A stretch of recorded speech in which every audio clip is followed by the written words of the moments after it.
On today's episode, we're going to talk about my favorite princess, but the reasons why she's my favorite princess might surprise you.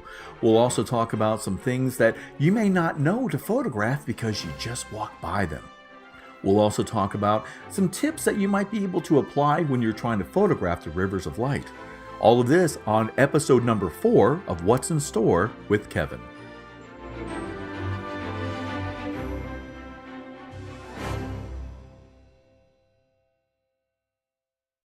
Hello and welcome to episode number 4 of What's in Store with Kevin. I am your host, Kevin Curry, and today I wanted to take a moment to just talk with you about a couple of things that I was getting emails about. And one of the emails was, why do you like Mulan so much?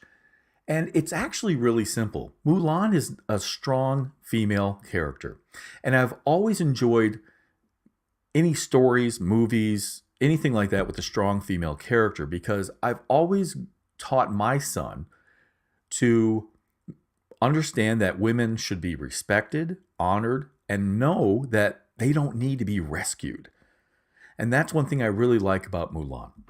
Because Mulan is a strong character, she's teaching young women and, well, really women of all ages that you are strong, you are confident, you can do anything, anywhere, at any time.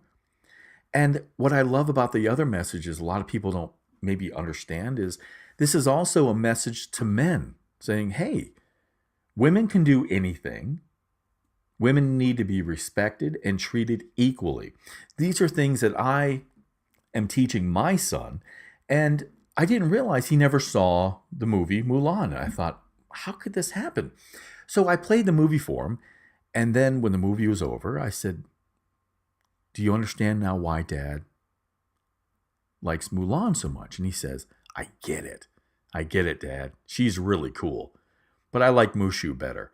So, of course, I was laughing because who cannot love Mushu? Mushu is just fantastic.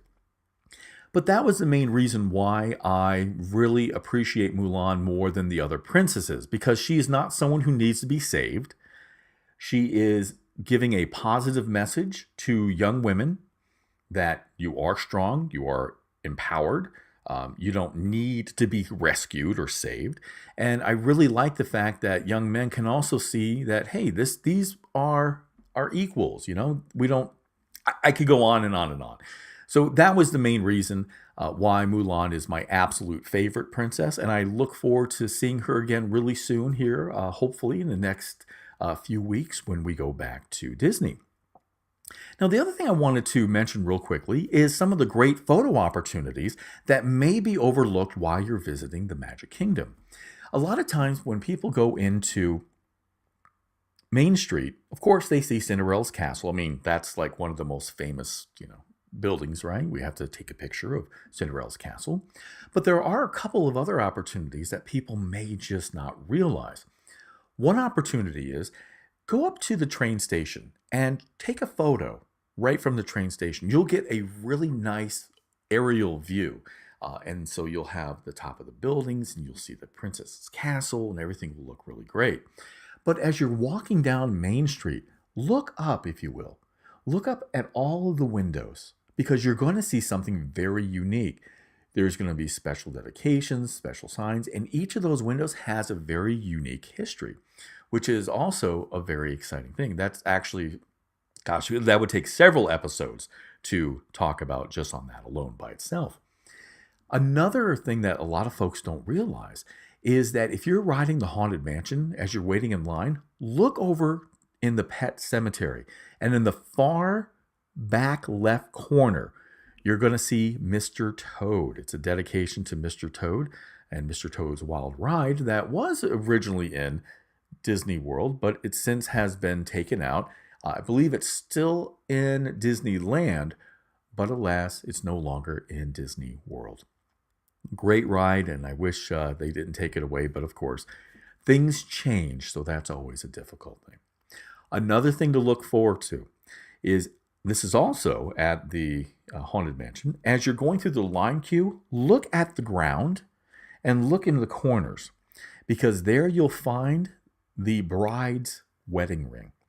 It's actually a really great story, something that we'll talk about in a later podcast.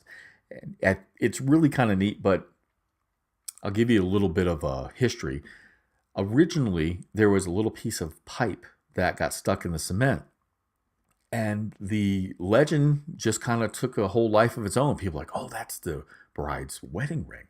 Well, Disney caught wind of it, and it's like, you know what? Let's put an actual wedding ring in the cement. Let's replace that and put it in. And I thought that was a really nice touch that Disney put in there. It adds to the story, and it's kind of nice that they listen to the guests who make Disney so nice as well.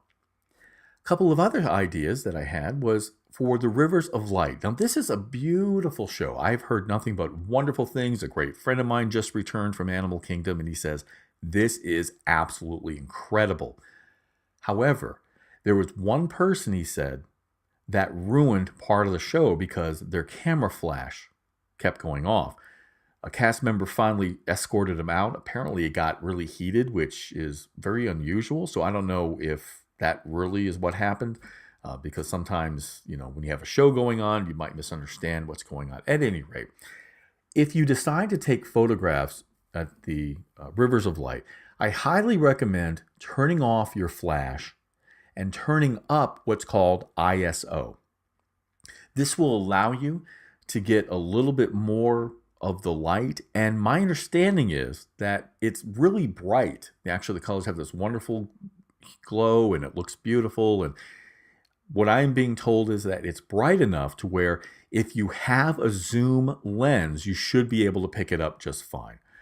And again, please remember, turn off your flash. There's nothing more frustrating than having someone taking a picture and their flash goes off. And usually people don't realize their flash is going to go off. But I can tell you, when I was in the Haunted Mansion, I tend to take photos, but I have a DSLR and I have my settings set in a very specific way to get as much light into the lens as possible. Well, there are people who have point and shoots and they don't realize that the flash is on because it's set to automatic, and sure enough, there's a big blast of light, and you can hear people saying, "Hey, stop that. Don't do that." So those are just a couple of suggestions. Now, on our next episode, I'm going to be reporting from Disney. Hopefully, I will have some updates on Rivers of Light. That's my goal. And maybe even some sneak peek photos of Pandora. I know we're getting really close to that. So I'm very excited to report back some of my findings. And for those of you who do not know, please check out my other videos, because I have a great idea for collecting autographs in a very unusual way, which is, well, I won't spoil it. Well, that wraps up this episode number 4, a short episode, but we'd like to thank you for taking time out, and please subscribe. We'd love to hear your comments and suggestions, and until then, we'll see you next time. Take care.